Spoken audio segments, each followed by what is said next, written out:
ಸಮೀಪದಲ್ಲೇ ವಿಷಪೂರಿತ ಹಾವೊಂದು ಹರಿದಾಡುತ್ತಿದ್ದರೆ ಭಯಭೀತಿಗೊಳ್ಳದವರು ಯಾರಿದ್ದಾರೆ?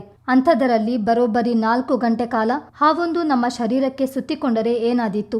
ವಿಷಕಾರಿ ಹಾವೊಂದು ಪಾರ್ಶ್ವವಾಯು ಪೀಡಿತ ವ್ಯಕ್ತಿಯೊಬ್ಬರನ್ನು 4 ಗಂಟೆ ಕಾಲ ಸುತ್ತಿಕೊಂಡಿದ್ದ ಘಟನೆಯೊಂದು ಒಡಿಶಾ ರಾಜ್ಯದ ಬೌದ್ಧ ಜಿಲ್ಲೆಯಲ್ಲಿ ನಡೆದಿದೆ.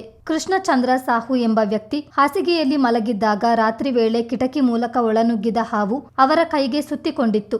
4 ಗಂಟೆಗಳ ಅಗ್ನಿ ಪರೀಕ್ಷೆಯಿಂದ ಕೃಷ್ಣಚಂದ್ರ ಸಾಹು ಬದುಕಿ ಬಂದಿದ್ದು ಘಟನೆಯು ಸ್ಥಳೀಯರನ್ನು ದಿಗ್ಭ್ರಮೆಗೊಳಿಸಿದೆ. ಹಾವು ತನ್ನನ್ನು ಸುತ್ತಿಕೊಂಡಿದ್ದರೂ ಪಾರ್ಶ್ವವಾಯು ಸಮಸ್ಯೆಯಿಂದಾಗಿ ವೃದ್ಧನಿಗೆ ಹೇಳಿಕೊಳ್ಳಲು ಸಾಧ್ಯವಾಗಿರಲಿಲ್ಲ. ಅಕಸ್ಮಾತ್ ಸಾಹುವಿನ ಶರೀರ ಅಲುಗಾಡಿದ್ದರೆ ಹಾವು ಕಚ್ಚುವ ಸಾಧ್ಯತೆ ಇತ್ತು.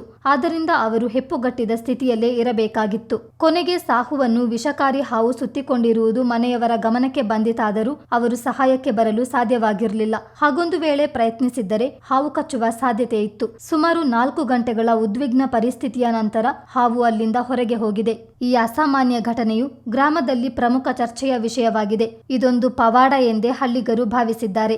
ಚಿತ್ತಾರ ನ್ಯೂಸ್, ಮಡಿಕೇರಿ.